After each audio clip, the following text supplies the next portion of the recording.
우리 한 목소리로 고백합니다. 예수님 만나는 것이 신앙생활입니다. 한 번 더 고백합니다. 예수님 만나는 것이 신앙생활입니다. 우리가 신앙생활을 표현하는 여러 가지 단어들이 있죠. 가장 많이 쓰는 표현이 믿음입니다. 하나님 믿습니다. 예수님 믿습니다. 그 믿음이죠. 또 하나 좀 많이 쓰는 거, 자주 쓰는 단어가 만남이죠. 하나님을 만났습니다. 예수님을 만났습니다. 오늘 본문은 제자들이 예수님을 만나는 모습이 나타납니다. 그 만남이죠. 특별히 그 만남의 패턴이 한 3가지가 나와요. 보냄, 떠남, 동행. 침례 요한은 자신의 제자들을 예수님에게 보내죠. 이게 보냄입니다. 그러니 침례 요한의 제자들은 뒤도 돌아보지 않고 예수님 향해 갑니다. 떠남이죠. 그렇게 예수님을 찾아간 그들은 예수님과 함께 머물기로 합니다. 동행이죠. 오늘 말씀을 통해서 이것 좀 살펴보려고 합니다. 우리 신앙생활 안에서도 이 3가지 요소가 필요하거든요. 보냄과 떠남과 동행, 이 3가지 모습을 우리의 신앙의 모습 속에서 살펴보려고 합니다. 먼저는 보냄입니다.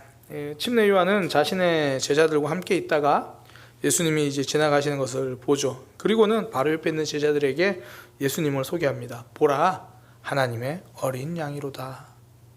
그 말을 들은 제자들은 그 자리에서 바로 예수님을 따릅니다. 요한은 조금도 반대가 없이 그들을 보내주죠. 여기서 우리가 발견할 수 있는 신앙의 원리, 하나님 중심성이에요. 침례 요한은 계속해서 자기의 사역에 대해서 나는 쇠해야 될 거고 나는 점점 사라져야 할 것이고 예수님은 흥해야 한다, 예수님이 드러나야 한다라고 말을 했잖아요. 그리고 그는 말만 그렇게 번지르르 한 게 아니라는 것이 오늘 이 모습에서 나타나죠. 실제로 자신들의 제자들까지도 아무런 미련 없이 예수님에게 보냅니다. 그는 자신의 고백과 자신의 결정, 자신의 선택, 자신의 삶이 일치한 사람이죠. 그 마음 속에선 하나님 중심성이 있기 때문이죠. 그런데 이 하나님 중심성이 없으면요, 내가 제자들을 양육하려고 하는 거죠. 내가 저들과의 관계를 이어가려고 노력합니다. 그래서 사람들을 끝까지 자신의 영향력 아래에 두려고 하죠. 사람도 그렇고 관계도 그렇고 다 내가 붙들고 있으려고 해요. 이게 하나님 중심성이 아니라 자기 중심성이죠.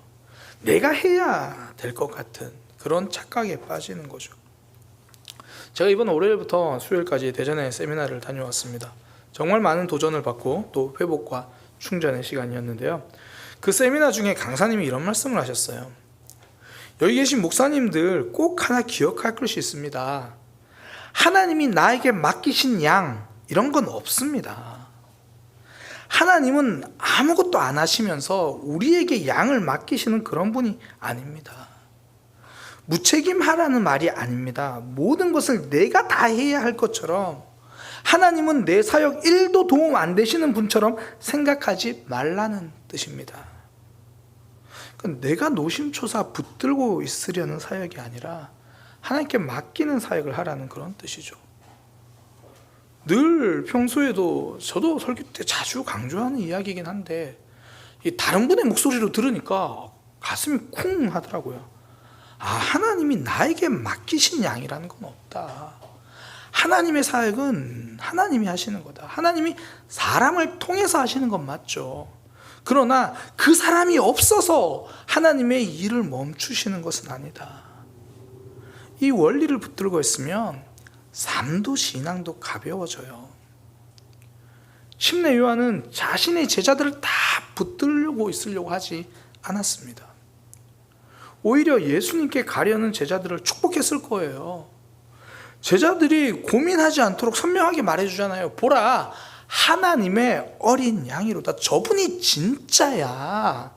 선명하게 말하며 제자들이 따라야 할 길을 알려줍니다. 이 보냄의 영성이죠. 이건 사람만 이야기하는 건 아닙니다. 우리의 삶에서 내가 붙들고 있는 일들이, 많은 일들이 그렇다는 거예요. 내가 붙들고 붙들고 있지 않으면 큰일 날 것처럼 덜덜 떨면서 붙들고 있는 것.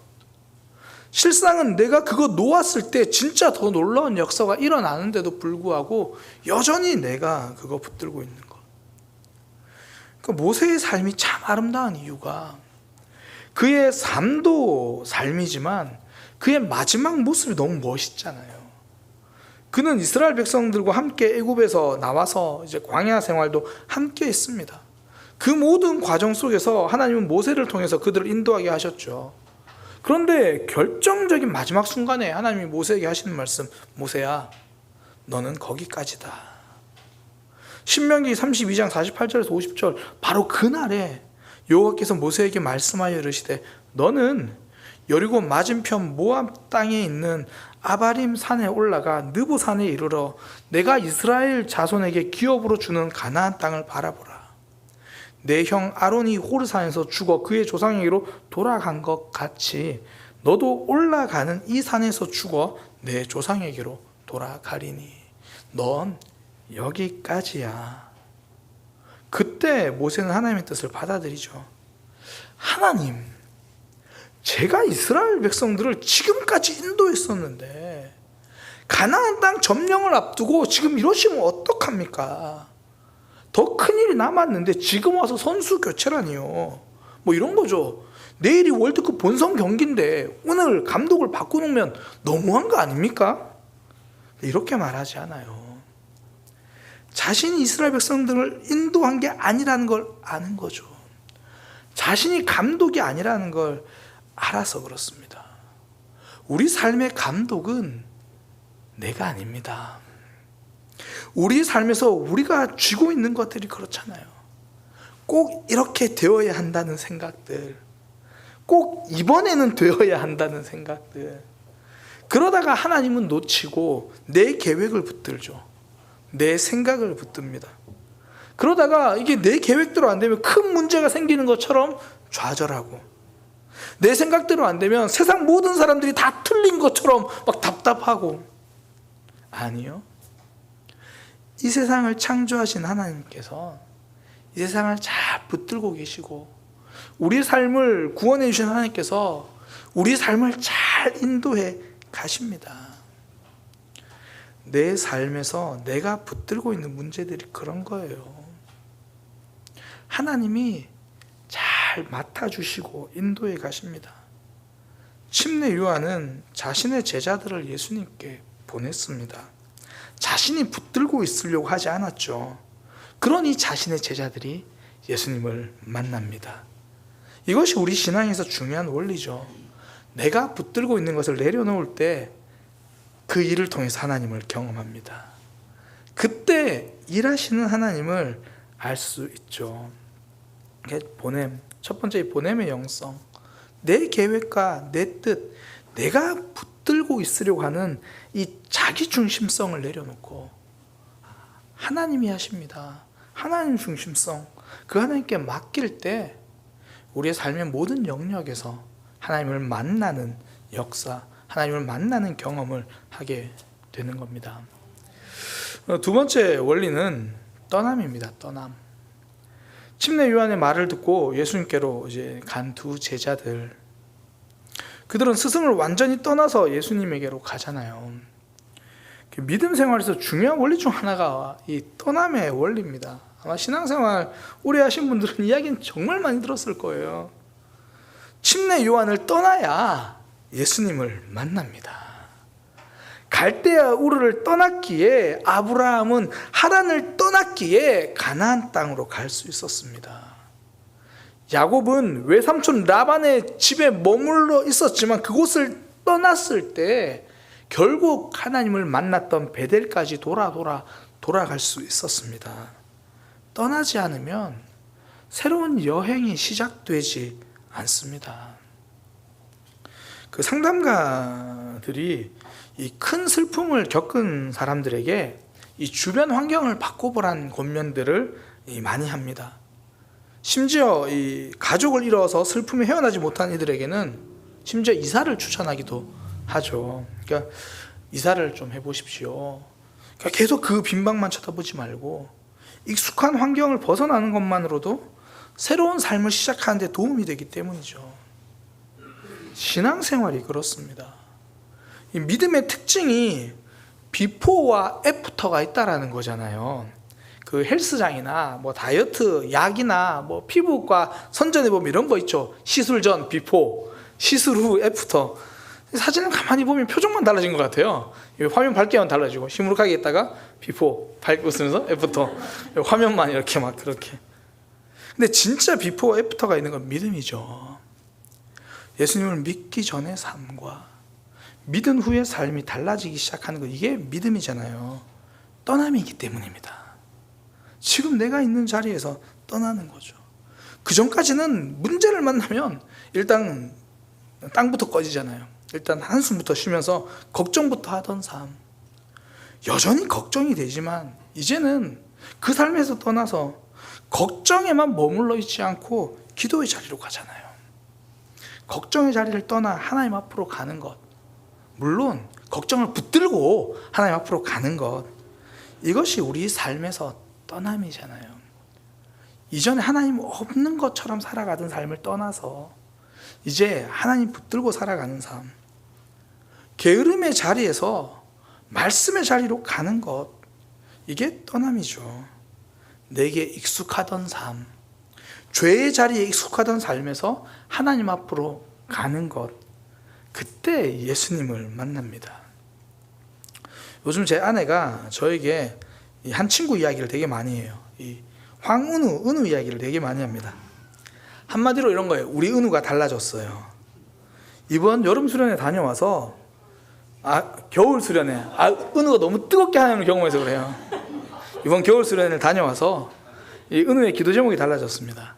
혹시 12월 달 은우의 기도 제목이 뭔지 아세요? 12월 달에 은우의 기도 제목은 대한민국 축구 16강 진출이었어요. 이번에 우리나라가 16강 진출한 거 은우 때문이에요. 8강에 못 간 것도 은우 때문이에요. 4년 후에는 8강으로 기도 제목을 내기를 간절히 소망합니다. 근데 이번 2월 달에 은우 기도 제목이요, 삶 속에서 하나님이 나를 사랑하신다는 것을 깨달을 수 있는 순간이 오도록, 이게 은우가 직접 낸 기도 제목이에요. 12월 달까지만 해도 내가 기도 제목, 대한민국 16강 진출이 그 삶의 가장 간절한 기도 제목인데, 그러니까 있는 그대로 솔직하게 자기 속마음을 적는 거예요. 꾸미지 않아요. 선생님들이 막 강요하잖아요. 야, 그런 거 말고, 야, 너의 신앙이 하나님께 진출해야 되지 않겠니? 이렇게 꾸미는 게 아니라, 근데 2월달 은우의 기도 제목이 삶 속에서 하나님이 나를 사랑하신다는 것을 깨달을 수 있는 순간이 오도록, 하나님이 주신 마음이죠. 하나님이 이루실 거예요. 수련의 전과 후가 달라졌어요. 말씀 앞자리, 찬양 앞자리 가더니 달라졌어요. 익숙하던 내 삶을 떠나서 하나님의 말씀을 들을 수 있고 기도할 수 있는 자리 가니까 하나님께서 만들어 가시는 거죠. 이후의 삶도 하나님이 또 만들어 가실 거예요. 하나님께서는 우리에게 익숙한 자리를 떠나 자꾸 믿음의 자리로 가자고 말씀하십니다. 내가 편한 삶, 그거 말고 좀 불편하고 익숙하지 않은 삶을 이야기하시잖아요. 내가 편하고 익숙한 침례 요한 말고 좀 나에겐 아직 낯설지만 그래도 예수님 앞으로 가자고 이야기를 하죠. 그때 떠남의 순종이 변화의 역사를 만들어냅니다. 그러니 사단은 계속 눌러앉아 있으라고 이야기하잖아요. 익숙한 패턴으로, 내가 익숙한 패턴으로 반응하고 익숙한 패턴으로 살아가라고 이야기를 해요. 바리새인들의 진짜 큰 아픔 중에 하나가 뭐냐면 예수님의 말씀과 사역도 자신들의 생각과 패턴으로 받아들였다는 거예요. 안식일에 고치셨어요. 그러면 새로운 일 하시면 놀라면 되잖아요. 그런데 그들의 반응은 자신들의 생각 틀 안에서 예수님의 사역을 해석하려고 해요. 그러니 내가 맞고 예수님 말씀이 틀린 거예요. 그러니 나는 변하지 않고 말씀을 자꾸 바꾸어 버리려고 해요. 침례 요한을 떠나 예수님을 따라 나선 두 제자, 그들은 하나님의 어린 양을 보라라는 그 말씀을 듣고 익숙한 스승의 제자 곁을 떠나서 예수님께로 갔습니다. 우리도 믿음 생활하다 보면 익숙함을 떠나야 하는 도전들이 찾아오죠. 때로는 작은 일에서, 어떨 때는 큰 결단까지. 이게 꼭 장소와 상황을 말하는 게 아니라 내 마음과 내 생각, 내 결단을 말하는 거죠. 내 삶에서 내가 놓지 못하는 거, 내 욕심의 그 익숙함을 떠날 때 우리의 믿음은, 우리의 삶은 예수님을 만나게 됩니다. 이것이 떠남의 영성이죠. 그때 하나님을 만납니다. 마지막 세 번째는 동행입니다. 그렇게 침례 요한을 떠난 두 제자가 예수님을 따랐어요. 그때 예수님이 물으십니다. 무엇을 구하느냐? 그러니까 왜 나를 따르려고 하느냐? 왜 나를 따르려는 목적이 무엇이냐? 이렇게 물으신 거예요. 그때 제자들의 대답이 뭐냐면, 예수님 어디 계십니까? 이게 영적으로 예수님이 가시려는 길이 어디입니까? 이런 고차원적인 신학적인 질문이 아니고요. 예수님 숙소가 어디세요? 이 말이에요. 이 세번역이나 다른 번역 보면 성명이 나와요. 예수님 지금 잠자시는 곳, 머무시는 곳, 예수님 숙소가 어디예요? 그 질문을 해요.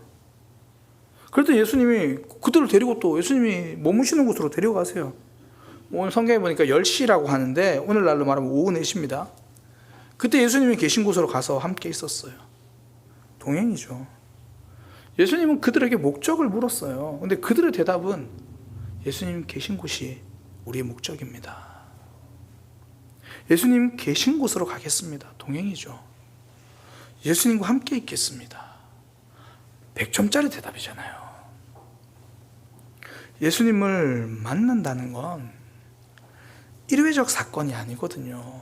하나님의 어린 양을 보라, 가서 얼굴 한번 보고 오자, 이게 아니죠. 예수님 어디 계십니까? 예수님 머무시는 곳이 어디입니까? 저희도 그곳으로 가겠습니다. 일회적 사건이 아니라 함께 걷는 동행, 지속적인 사건입니다. 저는 이 말씀을 나누면서 이 스침과 마주침에 대한 이 단어 이야기를 가끔씩 하잖아요.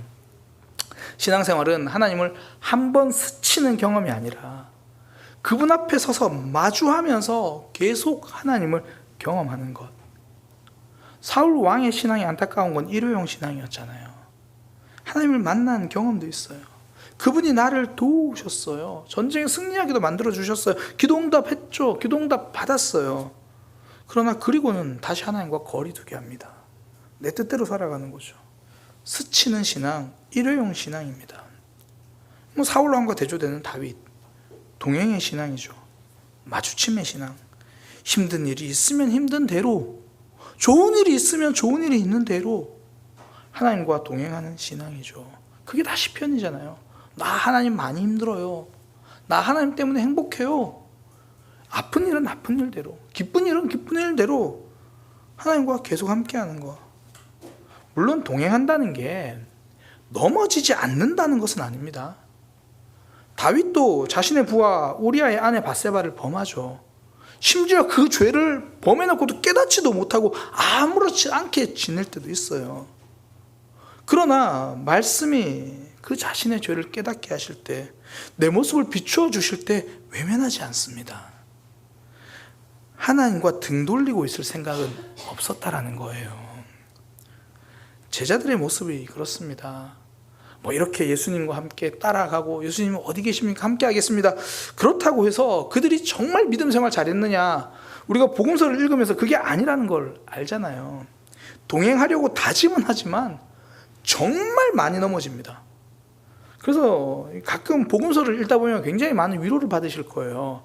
내가 일기를 썼나? 그런 마음으로 보실 수 있습니다. 제자들의 모습을 보면서 내 모습을 보는 거예요. 예수님이 곁에 계신데 염려하고, 예수님이 곁에 있는데 좌절하고, 예수님이 방금 전에 응답하셨는데 그런 일 없었던 것처럼 답답해하고. 제 일기장이 거기에 복음서에 잘 들어있습니다. 기도 응답 받은 것이 많은데 여전히 한 번도 응답하지 않으신 것처럼 우리는 오늘 내가 만난 문제를 노심초사하잖아요. 은혜 가운데 살면서도 혼자 사는 것처럼 염려합니다. 그런 삶이지만 성도의 힘은 하나님과 동행하기를 포기하지 않는 거죠. 하나님 안에서 울고 하나님 안에서 웃고. 우리가 구역 모임 때 함께 나누는 게 그거잖아요. 이번 한 주 하나님께서 나에게 이런 말씀하시는데 어떨 때는 이번 한 주 사실 하나님이 안 계신 것처럼 살았는데 예배 때 말씀 듣다 보니까 여전히 하나님은 나에게 또 그 말씀하시네. 여전히 내 삶에 이렇게 말씀하시네. 10년 전에 만났던 일회용 신앙이 아니라 그래도 이번 한 주 예배하는 그 순간만큼은 이번 한 주는 좀 무뎌졌어도 최소한 지난주 한 달 안에는 하나님이 나에게 말씀하시고 지속적으로 하나님과 함께하는 그런 삶. 신앙생활 잘해서가 아니라 넘어져도 하나님 안에서 넘어지고 이것이 스침의 삶이 아니라 마주침의 삶이죠. 동행하는 삶입니다. 그러니 신앙생활이 참 힘들긴 하지만 또 한편으로 참 감사하죠. 이 하나님을 아니까 다른 사람에게도 이 하나님에 대해서 이야기하는 것 같아요. 제자들이 그랬잖아요. 이 침례를 떠나서 예수님 같은 두 제자 중에 한 명이 안드레인데 이 안드레의 형제가 나중에 이름이 베드로로 바뀌는 시몬이거든요. 내가 그 예수님과 동행해 보니까 이분이 메시아라는 것을 내가 경험해 보니까 소개하는 거예요. 동행의 신앙은 권하는 신앙으로 깊어지게 되어 있습니다. 내가 마주하는 신앙은 결국 소개하는 신앙으로 이어지는 거죠. 사마리아 여인이 그랬어요. 예수님 만나고 나서 와서 보라. 내가 만난 하나님 소개하기 시작하는 거죠. 일회용 신앙을 넘어서 마주침의 신앙이 될 때 내 안에 주신 은혜가 커서 그 은혜를 소개하는 믿음까지 깊어지게 되는 거죠. 신앙생활은 하나님을 만나는 겁니다. 예수님을 만나는 것이 신앙생활입니다. 우리의 삶에서도 지속적으로 이런 만남의 경험들이 필요하잖아요. 오늘 3가지 나눴습니다. 그러기 위해서 보냄의 영성이에요. 내가 붙들고 있지 않겠습니다.